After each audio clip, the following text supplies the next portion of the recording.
Well, hey there, everybody. Welcome back to the channel. Thanks for hanging out with me again today. And on today, we're going to be building up the chassis of the Super Astute.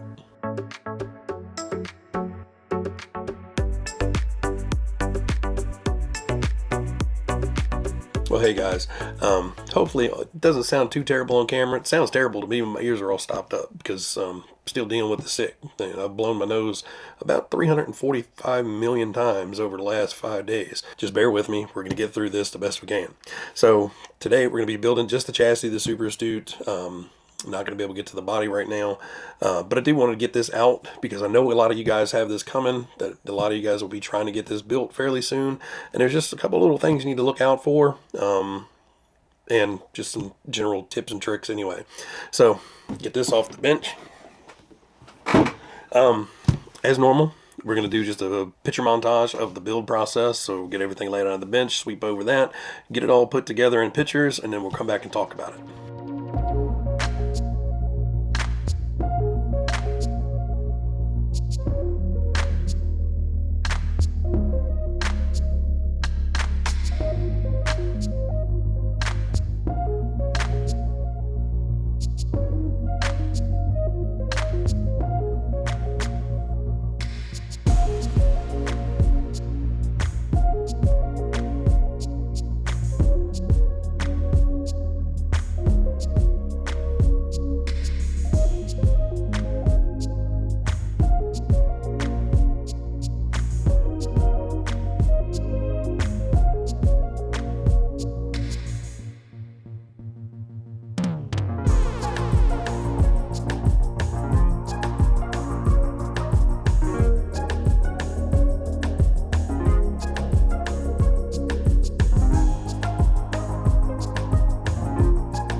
So the chassis is all built, and it's a solid little two-wheel drive buggy. It's a definitely different build than any of the kits that I put together before. The possibly over-engineered this a little bit in some aspects, but it all works really, really well. The over-engineering thing is, the 58 bushings in all the suspension pivots and everything like that. It should make it work great, but the problem is if you get dirt and grime in a bearing or dirt and grime in a plastic bush or plastic sleeve, it's still going to grind on the pins and cause binding. So really it doesn't matter what you put in there. Now granted, the bushings can be replaced, the pins can be replaced to replace the plastic parts that they ride in, and technically those can be replaced too. So I'm not really sure why they went through all the trouble of doing that, other than to make it different and a little bit more race ready. Now, I do give it credit. There is like zero play in the. I mean, there's a little bit of general play in the steering just because of the rack, but suspension arms, everything is rigid. So maybe that's why they did it. But that's not really what we're going to go over. We're going to go over some of the things to look out for. Number one is right away they start having you mess with E-clips. There were 3 different size E-clips in here. There are the small, the medium, and then a large one.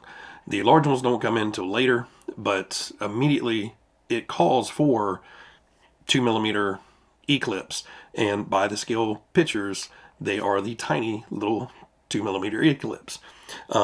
Ignore that. They are actually the medium sized of the E-clips in your box.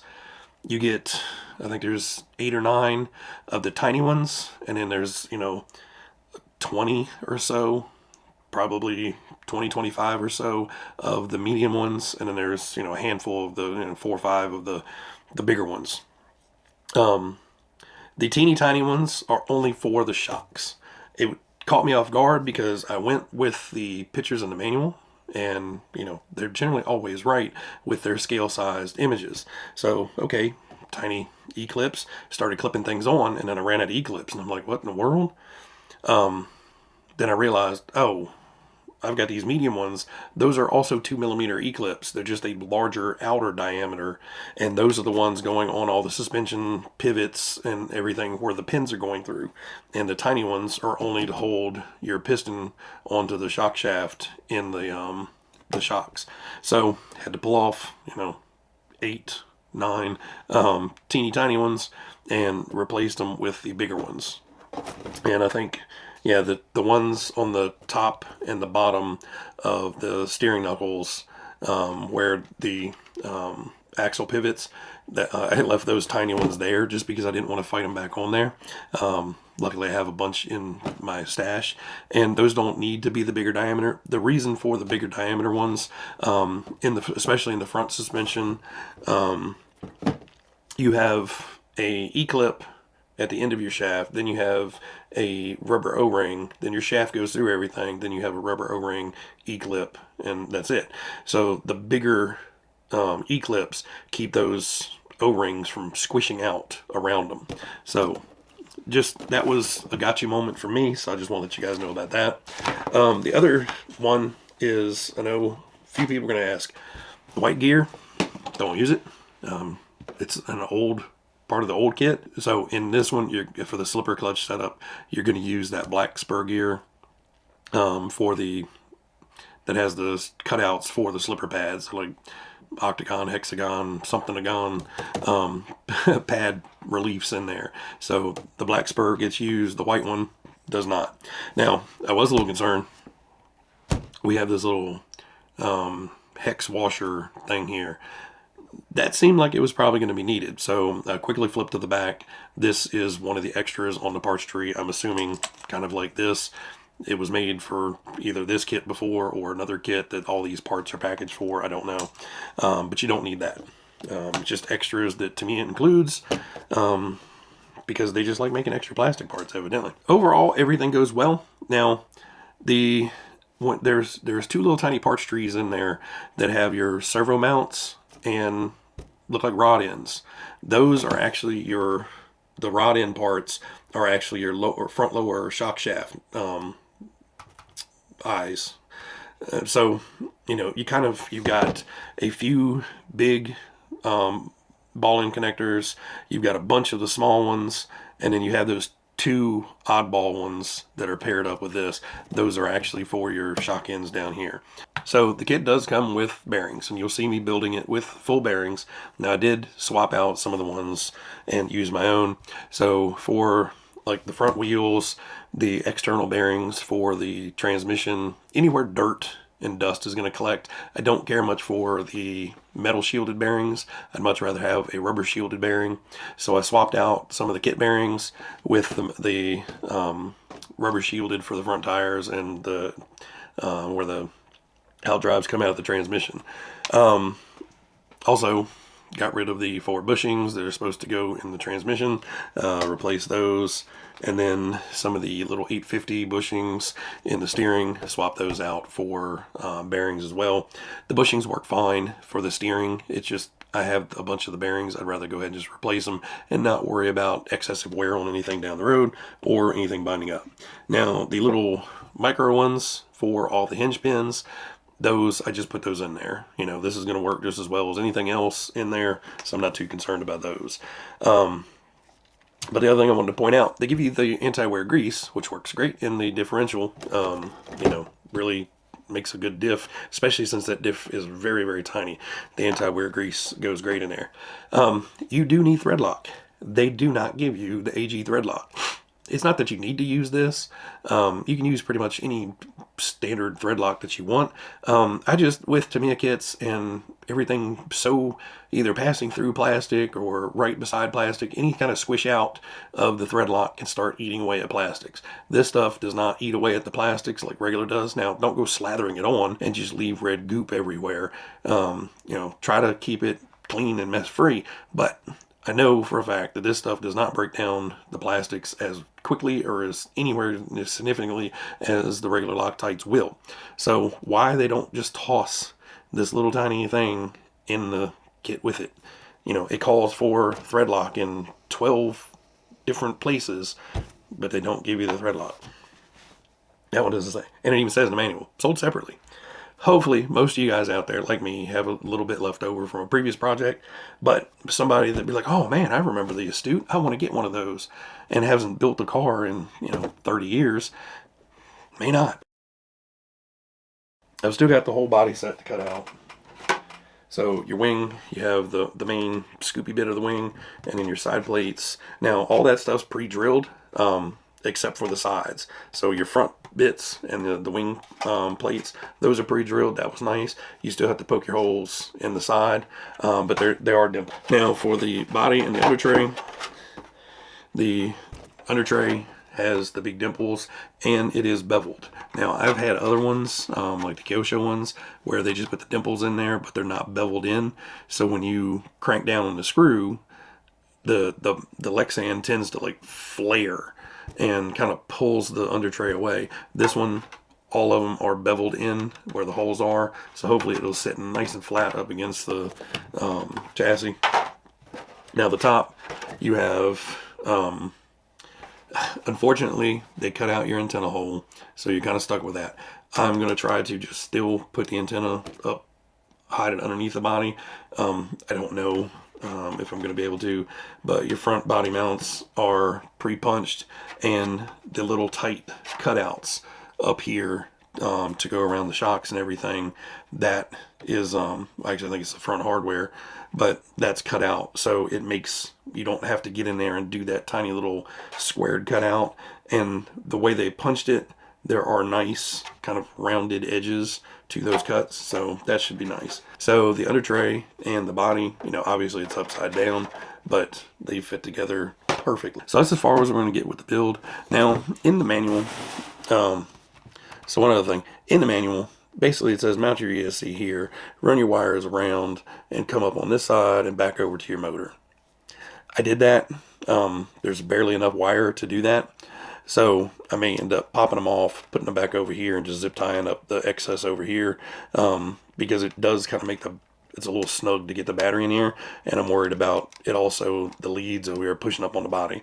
We'll find out once I get the body cut out. So one other option part you'll see me using here is this little horseshoe.